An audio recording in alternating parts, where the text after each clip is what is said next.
All right, we're live. I normally have Gabi handle all this stuff. You know, it's hard when you have to grow up and your kids don't like micromanage technology for you. Oh, you do the technology? I don't. No. Oh, you're going to make our lighting day.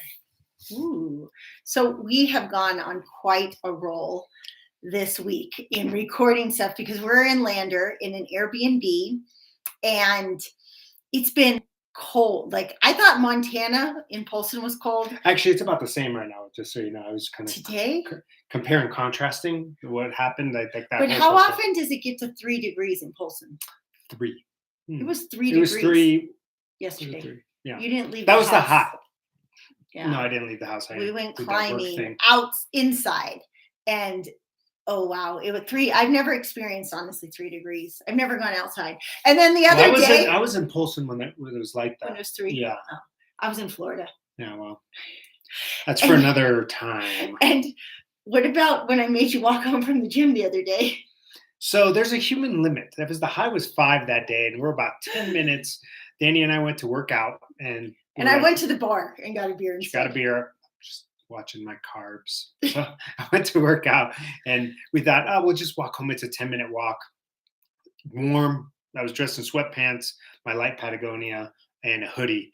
And by the time I got home, like, oh my God, my face hurt so bad. The wind was coming across. Like, whew. Yeah, it wasn't bad. It was only 10 minutes, but yeah, it was really cold. That was 5 degrees, 3. Yeah, it was pretty good. Anyway, so we're creating this because I figured maybe like make time. Like I don't make time for stuff like this. And then on this kind of goes side by side with, we have our Making Mindfulness Fun YouTube channel that I do with Gabi and Isabelle. And over there, we take it from a different approach. Now, realistically, we should have just meshed the two, but this way they have their own kind of brand. Platform. And that light is really bright. Okay, just turn it sideways a little bit. Okay. Just put it up there. So Gabi is amazing at research. And so she's been presenting all these YouTube videos about the fourth turning and about the Pluto returns and about, we just did the 2/22/22 portal. And so all of these things she's kind of brought together. And so over here, I thought, well, I'm going to keep it like not so economically driven. But the fact is, it's a huge, like to make this decision, we kind of been talking about for the last month, we're going to jump back into just being in our RV. Although by the time I posted this as like, we're going to go live on Thursday, definitely having some second thoughts about it, just because, what Gabi and I just recorded today is like the whole like Russia-Ukraine thing and like how it's probably just staged, but it's part of a larger agenda. And here's the simplest part about it. Like, yes, RV living is amazing, but here's the problem is like oil prices are about to go out of control. And right now, I don't feel too guilty about, I don't know, let's see, about 12% of our budget, probably maybe even 15, is in gas. Okay, well, now another 30% is probably food. And so while we shifted from a situation where we used to, when we first moved into our RV, because I said, Victor, this makes no sense. We spend so much money on our rent for our business and then our mortgage or our rent for this house. Like, this makes no sense. We're spending all this time. Well, the same thing. If you move back into an RV because you want freedom and you want to travel, but you end up stuck in an RV park because you can't afford to go explore and do the things that you want, what good is that? Right? What's the whole point? The point is to have freedom of movement and choices. And if we're in this economic system where all of a sudden those walls are closing in, and I don't know, like, are we going to relive the 70s where there's like gas lines? There's definitely going to be some supply chain more supply chain breakdowns than we're experiencing now, because like we said in our other video, Gabi and I talked about how much of our resources, how much fuel, how much or oil, and how much of our food actually comes from that part of the world. And so it will have an impact. And if it doesn't have just a small impact, they will probably manipulate it to have a much greater impact. So we thought, okay, well, we're going to tell, like, because other people, I mean, it seems like, for example, be ready to cue in. For example, I reached out to a campground in Spearfish to make a reservation for this summer. I'm like, hey, can I reserve an entire month? And they're like, you know what? You can't reserve a whole month. We are so booked that I'm sorry, like you can stay for a whole month. You're going to pay the nightly rate, and I'm probably going to have to move you around every few days. And then they responded again with like, oh, but that's just because of COVID. But don't worry, by next year, everyone will be selling their RVs.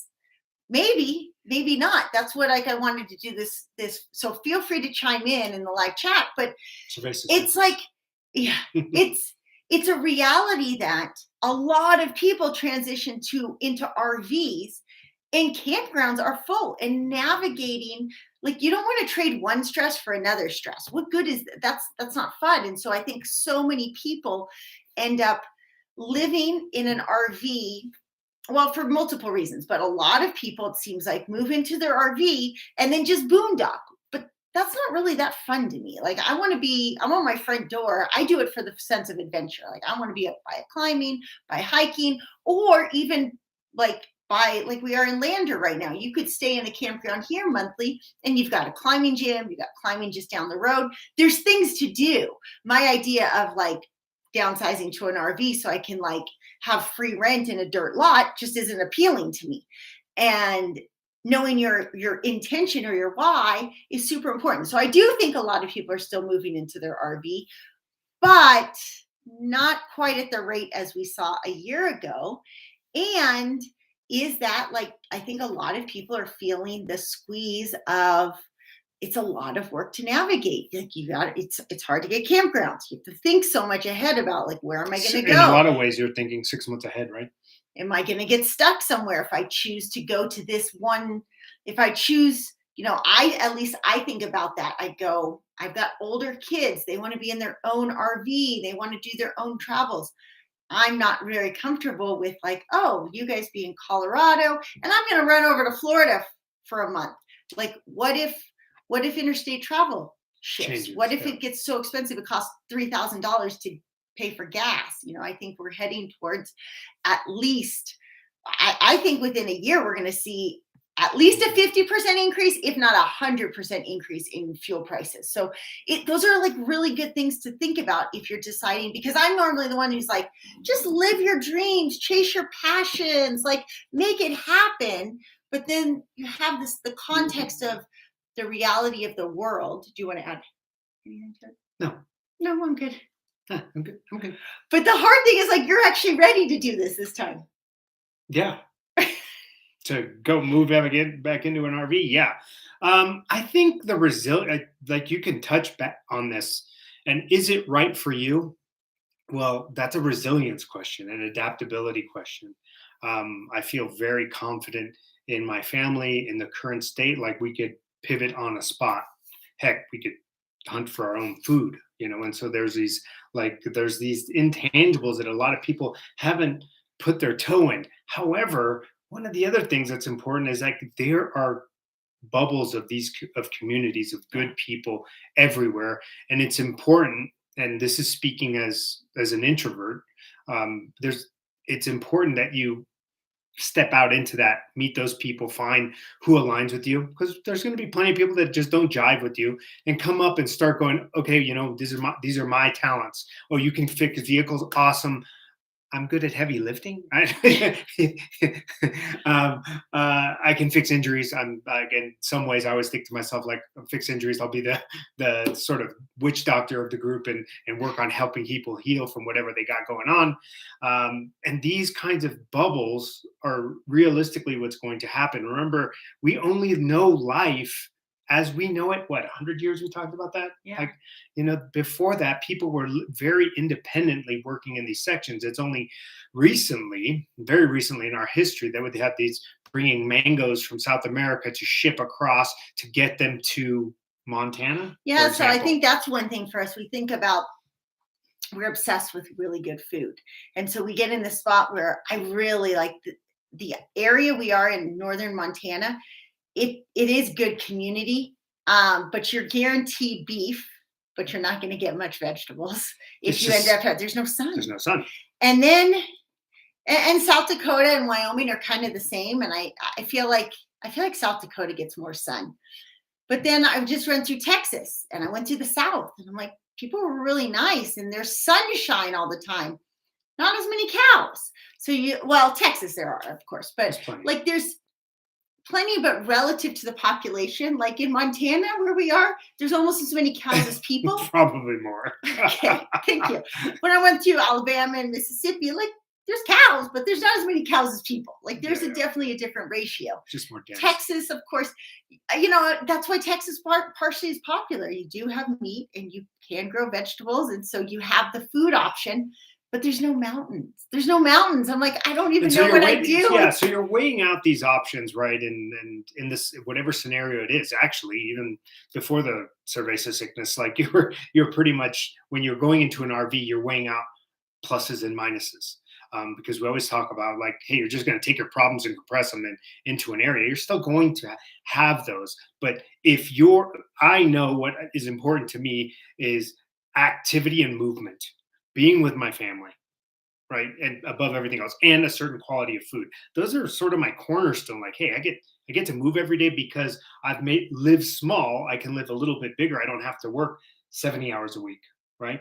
And that is critical at this point in my life. It's like, look, I've helped raise these children, provide for this family.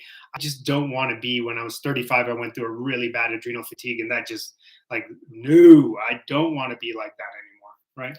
Yeah. So the cool thing about being in an RV is you're like extra self-sufficient. And I'm going to share with you guys next week this cool thing that we're going to be promoting, because I'm so excited because it adds to my level of self-sufficiency, self-reliance. I really love that. What I have to do is embrace this idea of community, which I love community, but I'm not the most social person because I'm usually like, I have my agenda, my to-do list. This is what I'm going to go do. And you're going to have to think through those elements a little bit more of, oh, well, if supply chains break down, or if we do have closures, or you're only getting gas certain days a week, who are the people we're going to be able to rely on? Now, if you live in an RV or you've traveled in an RV, you know that your RV is self-sufficient. So it's kind of cool for me in some ways to think like, well, as long as we're camping by a water source, and we have, like one thing, I never let our propane. In fact, I was in Colorado and I got down to just one propane tank. We have 4 normally. And I was like, all right, just trust everything's going to be fine, because I like to be prepared on as many levels as possible. Like to have 2 weeks of food minimum in our RV. I like to have the propane. I like to be by a water source or have my water tank full. Things like that, though, unless are we're really great great, because when we're in Polson in Montana, while we have these comforts, this is a beautiful house, all this space, our gym, freezers of meat, pantry full of food. It's freezing. If we can't get propane, or electricity grid goes out for a little bit, like the amount, how cold you are there is miserable. It would be so horrible to have to navigate that. So in some ways, that was part of our like, hey, this wouldn't be fun to be stuck here for a long time. Right. And so I think like a lot of people aren't thinking this terms. It's like, come on. Like, you're exaggerating, Robyn. Have you seen the economy? It's booming. It's booming. Like, people still think that. And I'm like, it's not. And it's like really fragile. And now, like, it seems like everything energetically is going exponential really fast. Real quick. Big things changing. And so it's, especially when we see across in our northern border, like coming soon to a theater near you, dictators, people freezing accounts. Like, look, this is all really happening in our world, and you can kind of look over there and go, wait a second, these people with rights. Now, the only difference is certainly we have a Bill of Rights and we have our Second Amendment, and so that makes people pump the brakes. However, they will take steps potentially to add levels of control, and which really, like, it's the smaller the government, I think the problem is the U.S. we're going to be blindsided faster because we think it can't happen to us. No, it just can't. We have all these things you listen like, well, it probably could really fast. So again, if you're watching, or I guess if you watch this later, like, leave comments, because I don't know how far down the rabbit hole I can go or should go. If you have any, I think the big thing is like, I want to just present what we're weighing out, because we did this 7 years ago. And when we did it 7 years ago, Victor had no clue. Like, it's not that I like lied to him. I hate when we go live. The light always says that. Okay. It's not like he's just detached. He doesn't really like, even now I'm like, hey, we're going to go live. Okay, let's go live. I'm like, all right. I'm like, whatever, just whatever. It's all good. It's not love. It's not hate of it. It's just like, it's not something part of what would you say? It's not, you just don't ever think about these things. I don't. It just doesn't go. And so when we went for 7 years, we made all of these mistakes because there was never a line like, you need to set the intention for what our life will look like. And I just had somebody email me and they said, oh, I have this, like, my kids are older. Well, they're like the age of Danny and Gabi, but, oh, we're going to go travel abroad. And I mean, they kind of gave me their agenda for the next year and a half. And like, what do you think? I'm like, man, I can't with good conscience, like, say, yeah, go for it. Because if you're going to go abroad, you're taking on some risks. I assume if someone goes abroad, they really don't care if they have to show passes or deal with mandates or things like that. Personally, I would never deal with that.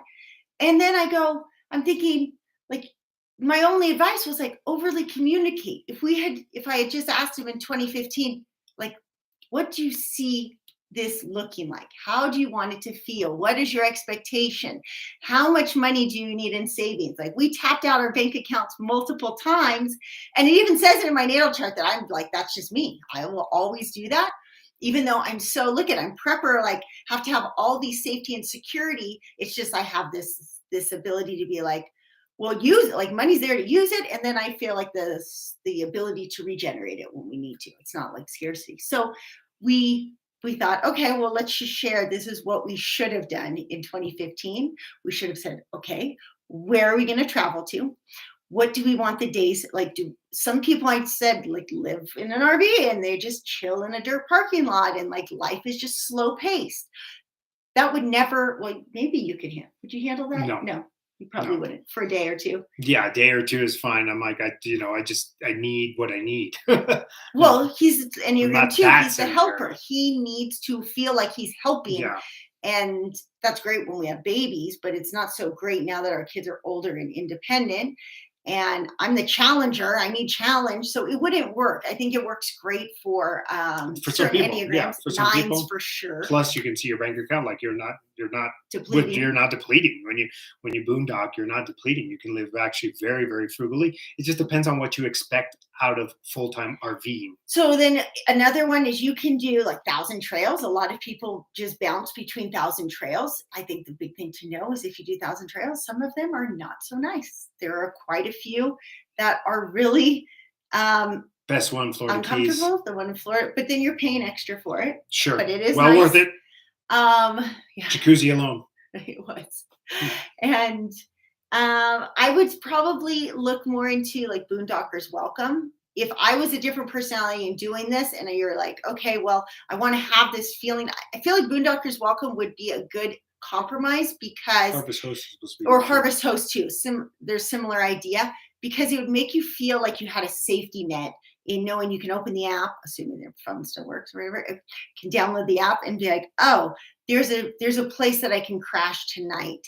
Because you don't want to, when COVID hit and people were driving around, like, rest areas were closed all the time. I really don't think they're going to do that again. But that's a big discomfort for traveling and not being able to have a place to stop or a place to cook food. Or I remember it just being really stressful, that part that like really a rest area is not open. Oh yeah, like it was not safe to get water. There's no potable water available. And like, come on, filling my water tank's not safe now. Right. Just the regulations come in is never logical, and it makes it really hard. So if there's, come on, ask me questions. What are some other questions you have about if you should? What are the other things we're contemplating? Well, so we told the kids today. We sat them down and said, okay, we had to ask everyone their intention.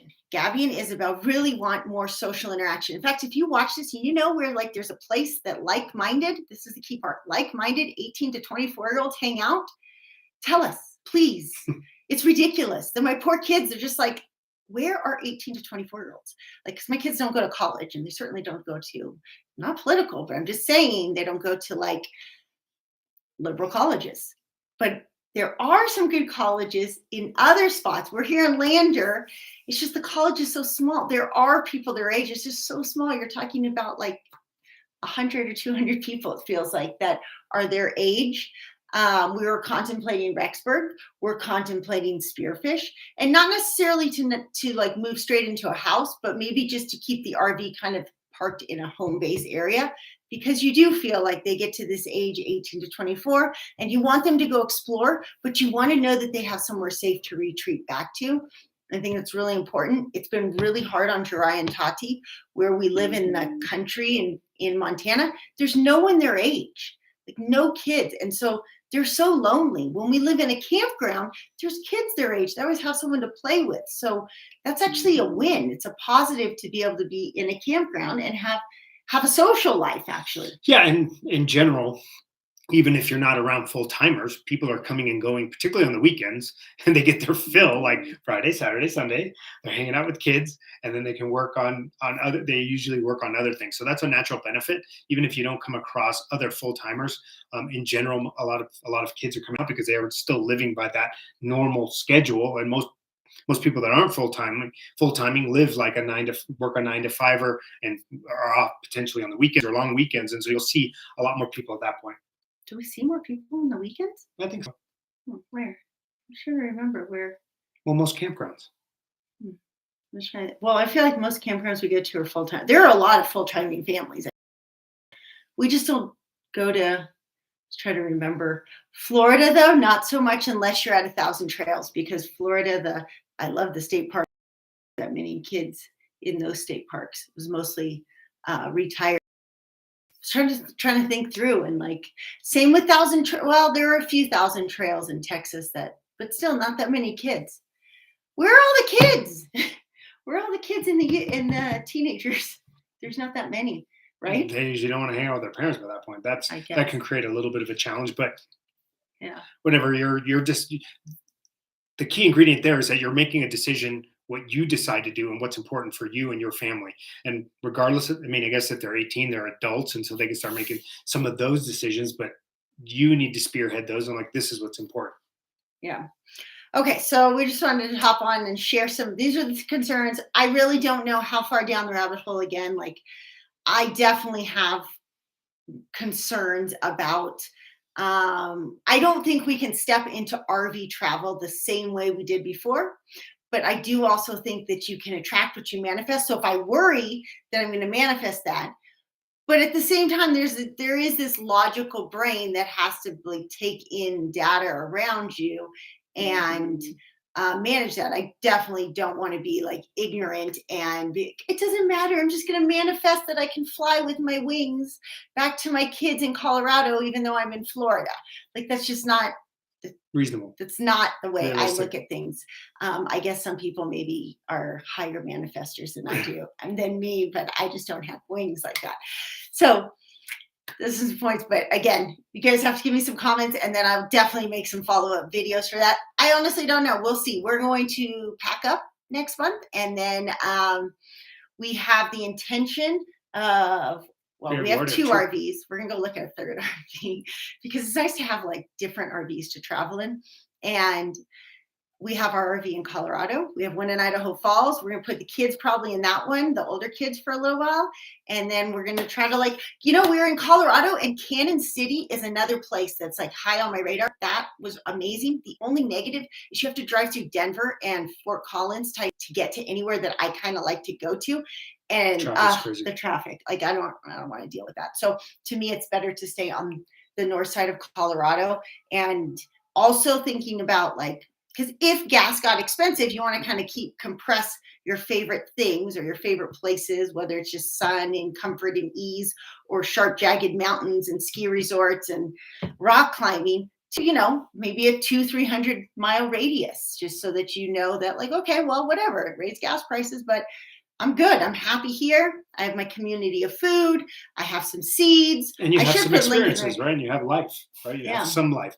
You know, people are going to get pinched. And they'll probably likely get a little blindsided when things start coming down. So if you start forecasting a little bit forward, I think that's the big part. Is like, hey, you want to go into this life? Yeah, it can work, and it can work amazing, and you can create this community, and you can have some amazing things at your door. But you got to plan, and you got to make a decision to where you're going to, what's important to you, what kind of activities are important to you, and put yourself in proximity. The place where we kept as a home base, beautiful view, comfortable home, but it didn't have the activities that everyone really thrived in. And so while it was good for us right now in the development for our programs and the blog and my coaching and my own growth, I know now that I needed more of blank, blank, and blank. So it's up to you to create that list and prioritize your decisions going forward. Absolutely. All right, Chase. Thank you. Thanks for sticking around. Can you see who that was?